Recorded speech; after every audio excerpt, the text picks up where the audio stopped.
Hello everybody, welcome to another Empires and Puzzles Books Tournament Talk.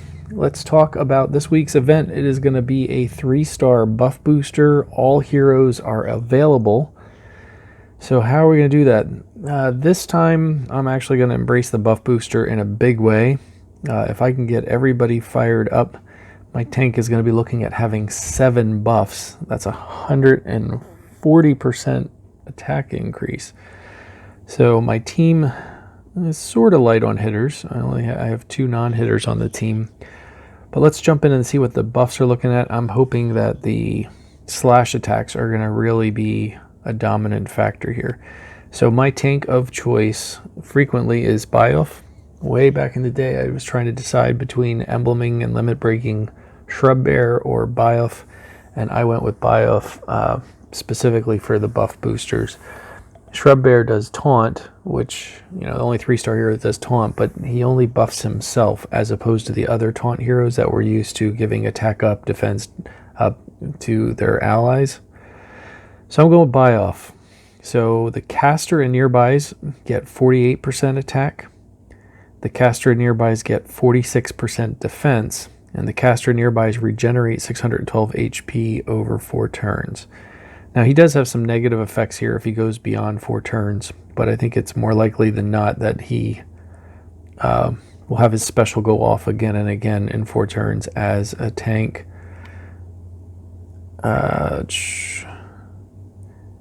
So all enemies have a chance to miss if this guy gets low health from the realm bonus. He is a paladin class, so we know there's that 25% chance to get 25% defense for 2 turns after receiving any damage. So paladins often make really great tanks. So that is my tank of choice. To our right, his left, we are looking at Gato. Also limit broke 20 emblems, 683 attack. Deals 300% damage to the target, so he's sniping. But the caster and nearbys are immune to new status ailments. So that'll protect them from like the defense downs and attack downs, things like that. But more importantly, it adds a buff to those 3 heroes. Now, I was going to run Botchin over here, but he is average, and he is not buffing anybody. He's just sucking mana out of everybody on the opposing team. So there's a redundancy here with Finicus with having all allies except the caster have plus 50% attack for 3 turns. So that's giving an attack boost, much like Bioff. So they'll probably overwrite each other.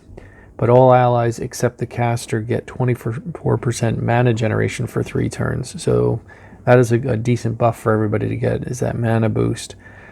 Finicus also has a much higher slash attack. The 596 attack stat here is much bigger than Botchin. I think he's at 530, even being limit broke. Malia, she is one of the best 3-stars in the game. She is frequently on winning teams on both attack and defense. She is fast, she hits everybody, and all allies get plus 36% critical chance for 4 turns, which works on the slash attacks, but more importantly, it's buff booster, so that's adding another buff. So I'm excited about her being in here. And then the one that I think is going to be the game changer, super important hero here, Aquila.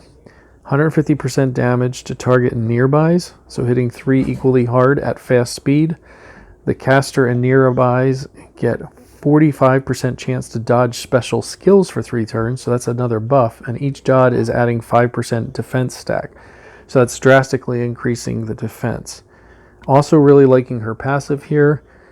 50% chance to perform the following actions when this character casts their special skill. 70% damage to all enemies, and dispels the latest dispellable buff from all enemies.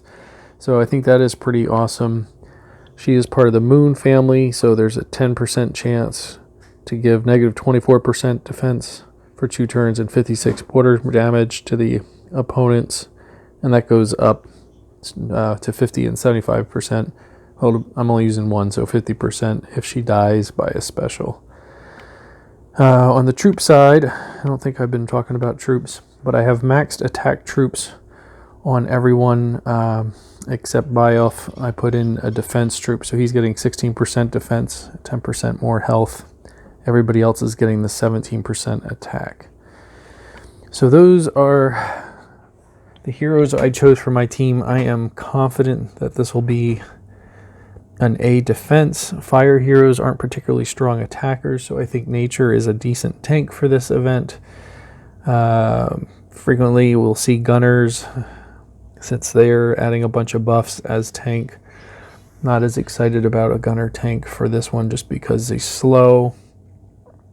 But keep your eyes out for those heroes that are going to be faster speeds. That's what I'm concentrating on. And obviously those that are adding buffs or dispelling buffs. Now I'm not running a buff dispeller here. Tyrum is good. Belith is good if you want a healer in there. But I'm going to be running... I'm just trying to boost my whole team and see what we can do on slash attacks. My experience with 3 stars is the slash attack can be pretty brutal. So, the only person on my team here, the only hero I'm questioning is Finnicus. But Botchin just seems a little too low, and there just isn't anyone else that was really capturing my attention. I actually thought about doing Jahinger because this slash attack is huge, 685. But that's slow speed. I just don't know that I want to risk that on 1 or 2 slash attacks that he might get off. Did think about Hawkmoon. She adds 2, but her attack up is lower than Bioff, so I didn't want to override with a lower attack up. So, and like I said, Botchin 565. Finnicus is 596. I think this is what I'm rolling with unless you convince me otherwise. So what are you running this week? Let's talk.